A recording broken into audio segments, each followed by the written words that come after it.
सभी साथियों को प्यारा भरा नमस्कार। मैं आपका दोस्त सुनील कालवा आप सभी का हार्दिक अभिनंदन करता हूं।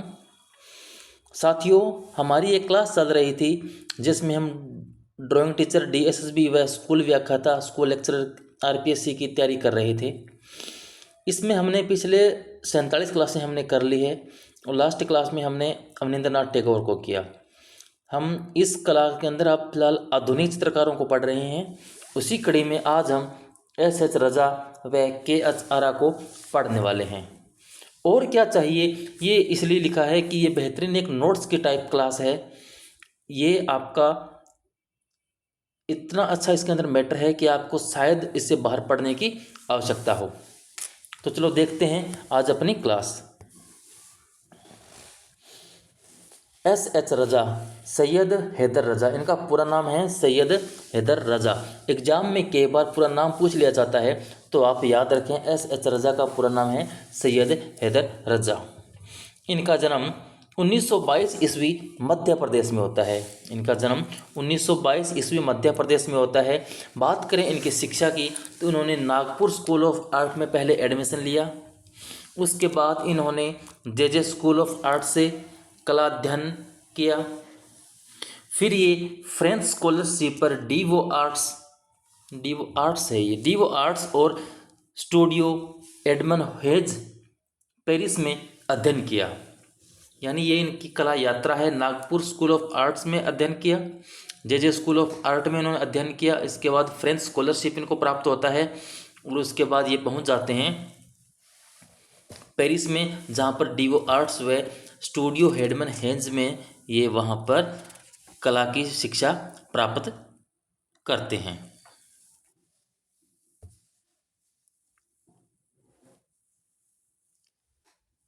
1950 ईस्वी में फ्रांस सरकार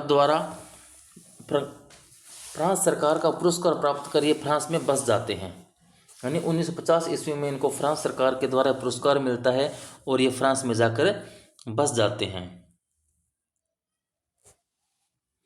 फ्रांसीसी चित्रकृति, यानी फ्रांसिस की एक महिला चित्रकार थी मोंगिला, जिससे उन्होंने विवाह कर लिया। पहले उन्होंने जल रंग फिर एक्रेलिक रंगों का प्रयोग किया। इन्होंने पहले जल रंग से चित्र बनाए, उसके बाद इन्होंने एक्रेलिक रंगों का प्रयोग करते हुए चित्र बनाए। मुंबई की अधिकांश झांकियाँ जल रंग से बनाई है और मुंबई की अधिकांश झांकियाँ जो इन्होंने जल रंग से बनाई है, मुंबई के झांकियों के जो चित्र बनाए हैं वो अधिकतम इनके जल रंग से बने हुए हैं। राजस्थान पर आधारित इन्होंने चित्र श्रृंखला तैयार की थी। राजस्थान पर आधारित इनकी चित्र श्रृंखला है और इनके संबंध में इन्होंने लिखा भी है कि मैंने राजस्थान पर आधारित चित्र बनाई, पहले भी, बाद में भी और अब भी बनाता हूँ। इस प्रकार ये बात कहते हैं। इनके पुरस्कारों की अगर अब आप देखें तो 1981 में इनको पद्मश्री प्राप्त होता है। 2007 ईस्वी में इनको पद्म भूषण मिलता है। 2013 ईस्वी में पद्म विभूषण मिलता है। यानी तीनों पद्म जो पुरस्कार इनको प्राप्त हैं। एग्जाम में अगर पूछ लिया जाए कि तीनों पद्म पुरस्कार किस कलाकार को मिले हैं, तो आपके सामने ये ऑप्शन होगा, आप इसे टिक कर दें डायरेक्ट, क्योंकि 1981 में पद्मश्री, 2007 में पद्म भूषण, 2013 में पद्म विभूषण। तो इस प्रकार के इन्होंने तीन महत्वपूर्ण जो कला से संबंधित पुरस्कार हैं वो इनको प्राप्त होते हैं। इन्होंने एक पुस्तक लिखी है जिसका नाम था आत्मा का ताप, जो कि इनकी एक आत्मकथा है। इनकी पुस्तक का नाम है आत्मा का ताप, जो कि इनकी आत्मकथा है। प्रमुख चित्रों की बात करें तो बिंदु, सौराष्ट्र, तृष्णा इनके महत्वपूर्ण व प्रमुख चित्र हैं। एस रजा का सबसे महत्वपूर्ण चित्र है बिंदु। सबसे महत्वपूर्ण चित्रों में बिंदु आता है और ये बिंदु इतना महत्वपूर्ण है, लगभग हर एग्जाम में अगर आपके सामने एस रजा से संबंधित कोई भी प्रश्न उठाएगा तो सबसे पहले 90% संभावना रहती है कि बिंदु चित्र के बारे में पूछता है कि बिंदु चित्र किसका है। तो ये बिंदु चित्र एस रजा का है। इसकी अन्य चित्र अगर देखें तो सेरीग्राफ, चौपाटी, जमीन, ग्रीष्मावकाश, राजस्थान चित्र श्रृंखला, आज, कश्मीर की गली, इस प्रकार इनके ये महत्वपूर्ण चित्र हैं एस रजा के। तो साथियों, एस एस रजा की इतने ही महत्वपूर्ण बातें थी इनके बारे में। मोस्टली एग्जाम में प्रश्न वहीं से पूछे जाते हैं, तो आप इतना पढ़ लें तो आपके लिए एक बार काफ़ी रहेगा।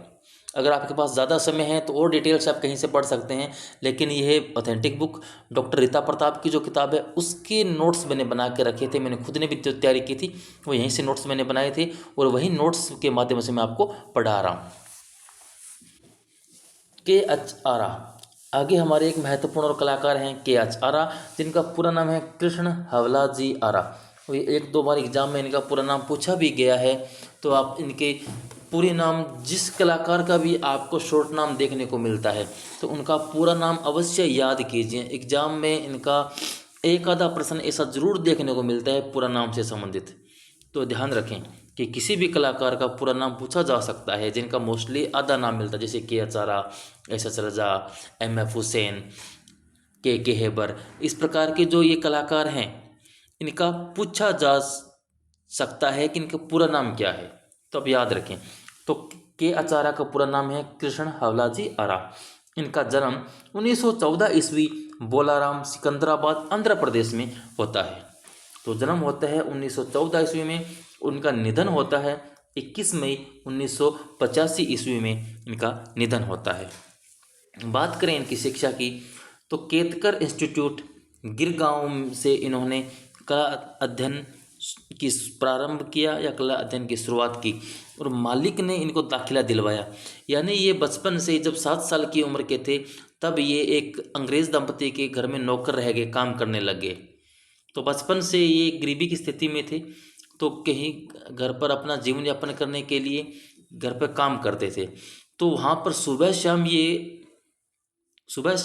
जब इनको टाइम मिलता तो चित्र बनाते थे, स्केच करते थे। तो इसके पर इनकी जो कला के प्रति जो रुचि थी, उस रुचि को देखते हुए इनका जो मालिक था, अंग्रेज़ दंपति थे, उन्होंने स्कूल में इनका दाखिला करवा दिया और वहाँ से उनकी कला का अध्ययन या कला यात्रा इनकी प्रारंभ हो जाती है।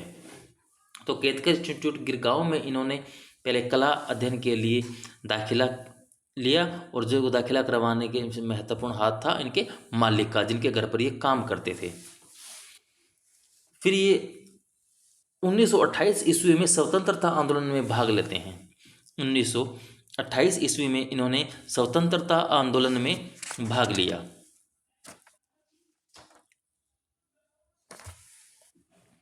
और 1930 ईस्वी में नमक सत्याग्रह का नेतृत्व किया तथा जेल गए। और 1930 में जो नमक सत्याग्रह था, नमक सत्याग्रह आंदोलन जो चलाया था महात्मा गांधी ने, उनका नेतृत्व किया और इसके बाद ये जेल भी गए थे। तो प्रश्न आ जाता है, कौन सा चित्रकार है जो स्वतंत्रता आंदोलन में भाग लिया? किस चित्रकार को नमक सत्याग्रह के दौरान जेल भेजा गया? तो आप याद रखें, वो व्यक्ति थे के एच आरा। नमक होता है खारा, और नमक आंदोलन में भाग लेने वाले थे के एच आरा। इनके चित्रों की प्रदर्शनी की बात करें तो 1942 ईस्वी में वन मैन शो का आयोजन मुंबई में किया। वन मैन शो का आयोजन उन्होंने मुंबई में किया। 1950 ईस्वी में इन्होंने केवल स्टिल लाइफ चित्रों की प्रदर्शनी लगाई। 1950 ईस्वी में केवल स्टिल लाइफ चित्रों की प्रदर्शनी लगाई, और इस प्रदर्शनी के बाद ये स्टिल विशेषज्ञ है, ये स्टिल विशेषज्ञ के नाम से प्रसिद्ध होते हैं।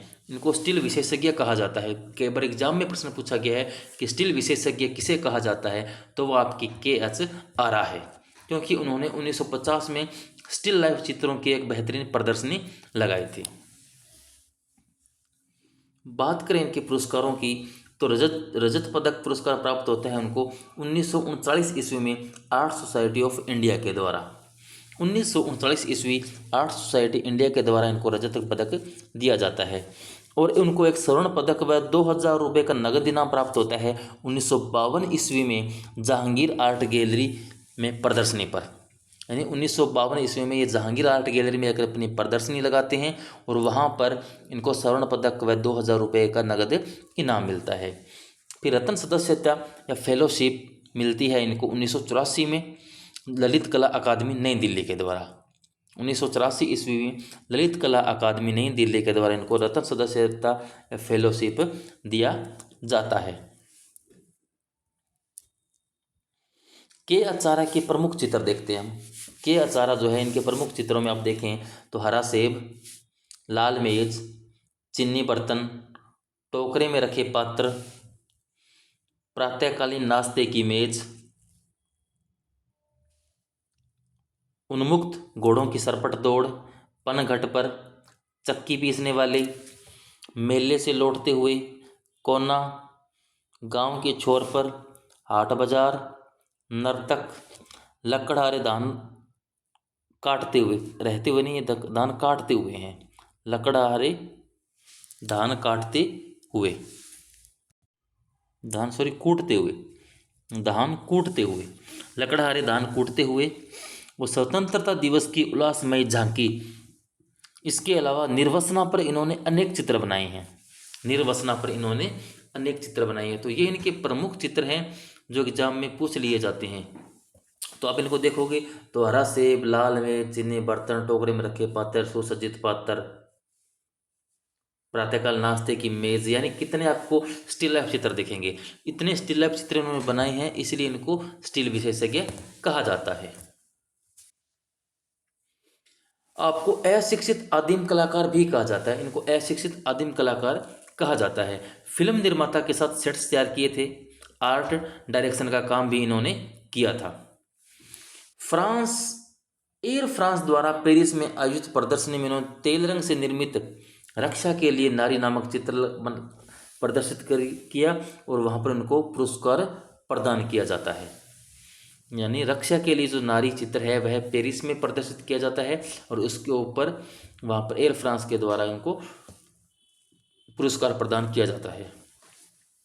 पेरिस कला के प्रशंसक थे, इस प्रशंसक होने के नाते इन्होंने पिकासो, मातिस व रावले की कला से ये काफ़ी प्रभावित रहे हैं।